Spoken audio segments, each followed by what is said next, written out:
नमस्कार मित्रांनो, हर हर महादेव। सर्वप्रथम तुम्हाला महाशिवरात्रीच्या खूप साऱ्या शुभेच्छा। आज आपण जाणार आहोत कोकणच्या किनाऱ्यावर वसलेल्या एक अत्यंत जागृत आणि पावन स्थानाला भेट देण्यासाठी, ज्याला आपण दक्षिण काशी म्हणूनही ओळखतो। हो, मी बोलते श्री क्षेत्र हरिहरेश्वर बद्दल। आज आहे महाशिवरात्र आणि तिथे खूप मोठा उत्सव असतो, तोच बघण्यासाठी आपण तिकडे जाणार आहोत। तर चला घेऊया हरिहरेश्वराचं दर्शन आणि अनुभवूया तिथली दैवी शक्ती। दिव्यागर पासून हरिहरेश्वर हे अंतर अराउंड 32 किलोमीटर आहे आणि त्यासाठी आपल्याला एखाद पाऊण तास लागतो। हरिहरेश्वरला जाताना आपल्याला अति सुंदर असा शेखाडी बीच लागतो, हाच जो माझ्या मागे दिसतोय। दिव्यागरमधून हरिहरेश्वरला शेखाडी मार्गे जात असताना पूर्ण रोड हा एका बाजूला डोंगर आणि दुसऱ्या बाजूला समुद्र आहे। जाता वेळेस आपल्याला शेखाडी, आरावी असे सुंदर समुद्रकिनारे पाहायला मिळतात, त्यामुळे प्रवास अगदी सुखकर होतो आणि एकाच तासात आपण हरेश्वरला येऊन पोहोचतो। आज महाशिवरात्रीचा उत्सव आहे आणि या खास सोहळ्याचा अनुभव घेण्यासाठी आपण इथे आलो आहोत। चला तर मग दर्शन घेऊया आता। मंदिराजवळ पोहोचल्यावर खूप सारी दुकानं दिसू लागतात। ही दुकानं फक्त आरतीची ताटं किंवा फुलांची नसून लहान मुलांची खेळणी, वेगवेगळ्या प्रकारची किचन्स, गिफ्ट शॉप इतकंच नसून खूप वेगवेगळ्या गोष्टी पाहायला मिळतात, जेणेकरून तुम्हाला काही ना काही गोष्टी घ्यायचा मोह आवरणार नाही। आपल्या जवळच्या लोकांसाठी काहीतरी इथून नक्की घेऊन जाणार, हे मात्र खात्रीशीर सांगू शकते मी। कोकणात आलोय आणि कोकणी मेवा नाही घेतला असं कसं होईल ना? काळजी नसावी। आंबावडीपासून सर्व प्रकारची पापड, लोणची इथे आपल्याला पाहायला मिळतील। महाशिवरात्री असल्यामुळे आज भक्तांची अलोट गर्दी आहे। गाभाऱ्यात श्री हरेश्वराचं दर्शन घेतल्यावर एक वेगळंच समाधान मिळतं। इथले शिवलिंग हे स्वयंभू मानलं जातं। मंदिरातील ऊर्जा आज काही वेगळीच आहे।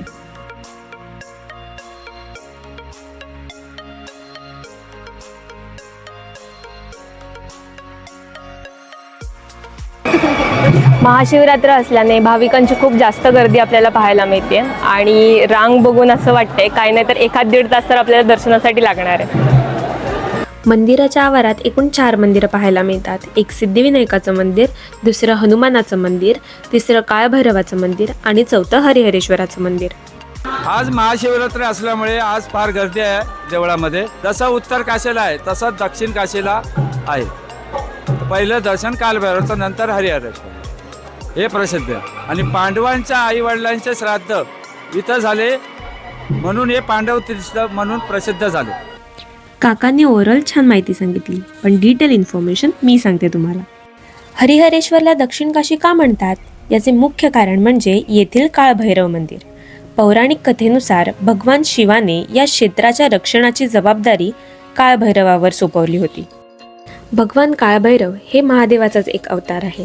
एका 100 तोंडी मोठ्या राक्षसाचा वध करण्यासाठी महादेवाला काळभैरवाचं रूप घ्यावं लागलं आणि जेव्हा भगवान काळभैरवांनी त्या राक्षसाचा वध केला त्यानंतर महादेवांनी सांगितलं की जे काम मलाही जमलं नाही ते तुम्ही करून दाखवलं, त्यामुळे हरिहरेश्वरला आधी काळभैरवाचं दर्शन घेतलं जाईल, त्यानंतर हरिहरेश्वराचं दर्शन घेतलं जाईल।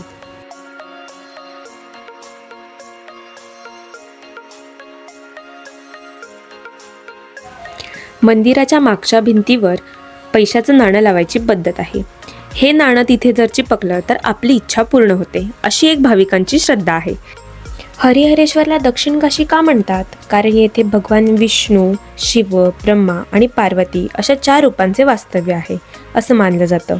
इथलं मंदिर पेशवे काळातील वास्तुकलेचा एक उत्तम नमुना आहे। इथली शांतता आणि समुद्राची गाच मनाला एक वेगळीच अनुभूती देते।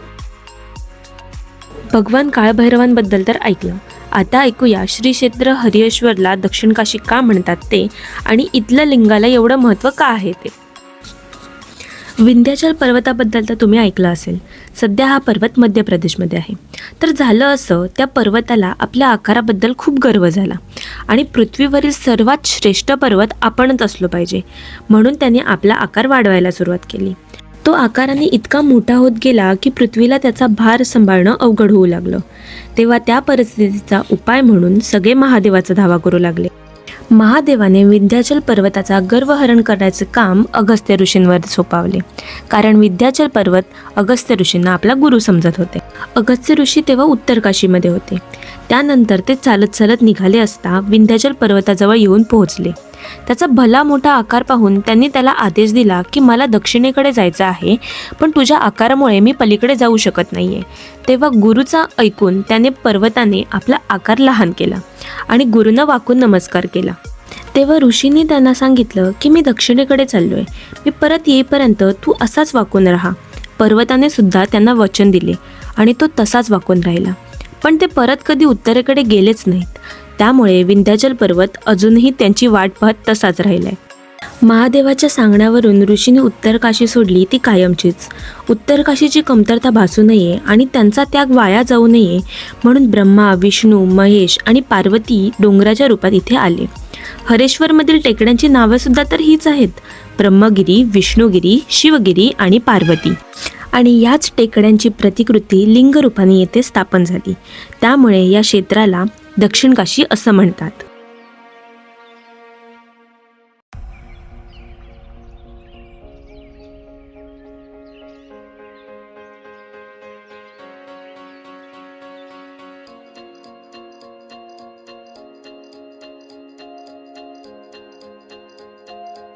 मंदिरात प्रचंड गर्दी असूनही दर्शन मात्र खूप छान झालं. काळभैरवाचं आणि हरिहरेश्वराचं दर्शन घेऊन झाल्यावर प्रदक्षिणेला इथे वेगळं महत्त्व आहे. तर चला प्रदक्षिणेला सुरुवात करूया.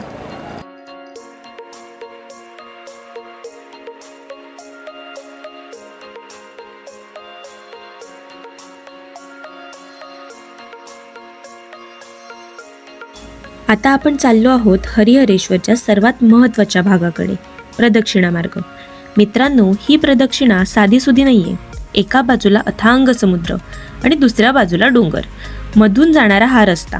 समुद्राच्या लाटांनी कोरलेले हे खडकाळ भाग पाहून निसर्गाच्या शक्तीची जाणीव होते.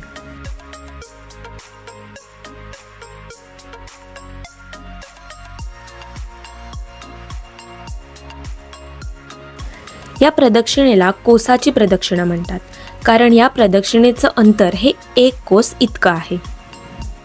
भरतीच्या वेळेस पाणी खूप जास्त असल्याने प्रदक्षिणा पूर्ण करता येत नाही. आत्ता दुपारी ओहोटीची वेळ असल्याने आपली प्रदक्षिणा नक्कीच पूर्ण होईल.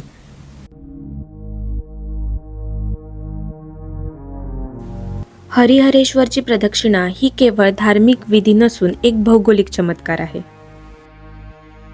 प्रदक्षिणा मार्गावर डोंगराच्या पोटातील नैसर्गिक लेण्यासारखे भाग आहेत.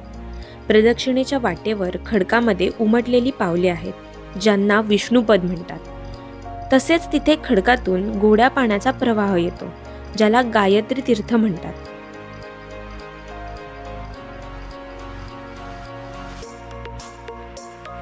समुद्राच्या खाऱ्या पाण्याचा एवढा मोठा साठा जवळ असूनही तिथे गोड पाणी मिळणे म्हणजे आश्चर्य मानले जाते. ओहोटी असल्यामुळे एवढा मोठा परिसर दिसतोय. ही जी खडकांमध्ये नक्षी दिसते ती लाटांमुळे तयार झालेली आहे.